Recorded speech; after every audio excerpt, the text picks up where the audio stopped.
Having grown up in, land of cornfields and the like, I wasn't used to being surrounded by skyscrapers. Moving to Detroit for the first time in 2001 or 2002, I rode that people mover, winding its way along this track through all of these abandoned, beautiful buildings from the 1920s.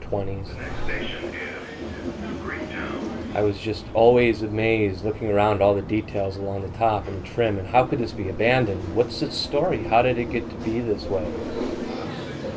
So I kind of started doing the research and the like, and with the research comes maybe taking a peek inside it every once in a while,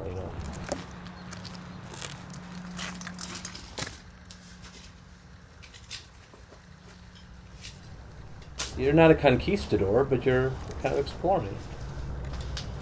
People have been urban exploring for years, but we're out to get the full history of a building. I feel I need to document these places either before they get destroyed by humans or the elements, renovated or demolished. We're not trying to exploit anything.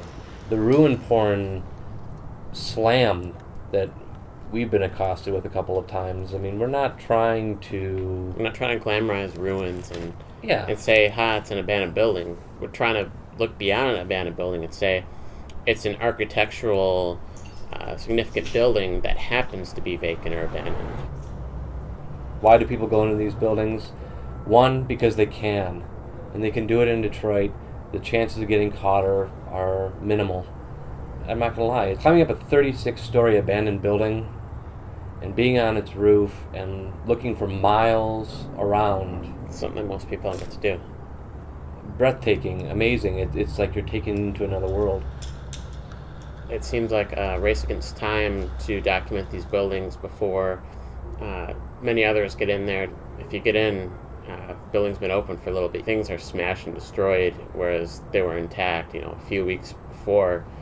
You really lose that sense of, time has been forgotten, a time capsule, but more of just like, this is someone's playroom,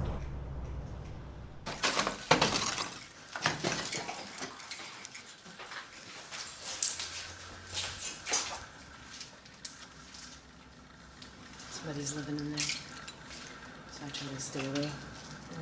I got very interested in abandoned buildings about 5 years ago, and I started exclusively shooting decayed settings and abandoned settings. I really liked the theme of entropy, but also a kind of nosiness about what people who were there inhabiting the buildings previously, what their lives were like.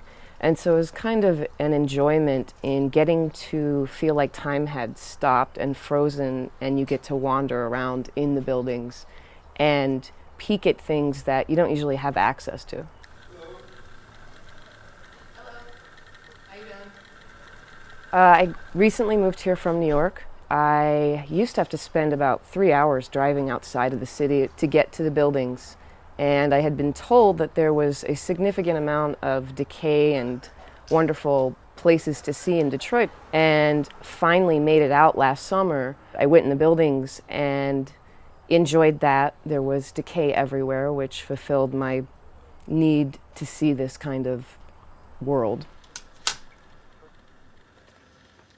What you laughing for?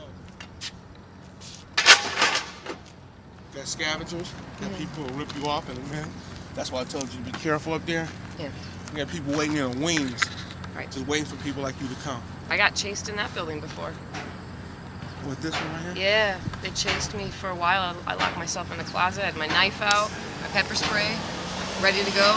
Have you a gun next time.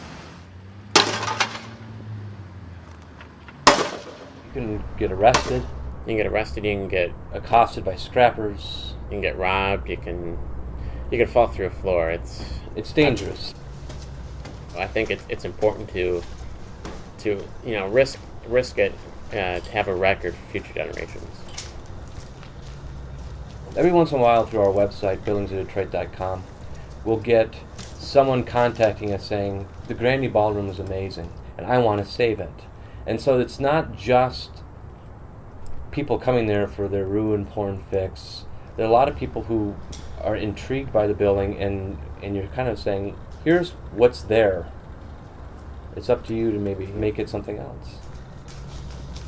I think that urban exploration is an interesting hobby, but it's a dangerous one. And hopefully you go in there and you leave it as you found it.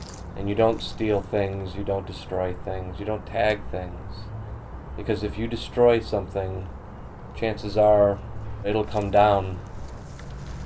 People made history here. This is where they worked and lived, and to me, they're sacred places.